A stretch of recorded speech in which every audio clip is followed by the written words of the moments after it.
Beautiful flowers. Yan.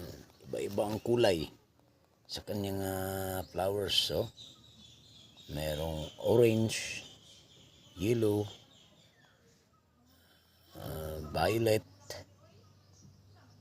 Tapos dito, pink na parang orange. Yan. Very nice, very nice. Tapos ito pa yung isang bulak niya sa ibabaw. Yan. Tapos yung nasa ilalim ng dahon. Yan.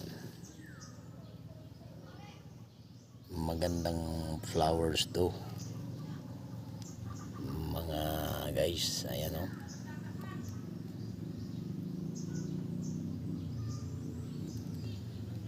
Siya pang decorate. Yan. Tapos yung sa ilalim solid ano siya oh. Solid pink. Tapos yung sa ibabaw niya na bulak, black. Ayan oh. Ibang kulay. Ayan. Magandang tingnan. Very, very nice. Yan lang muna for today's video. Just share and comment below.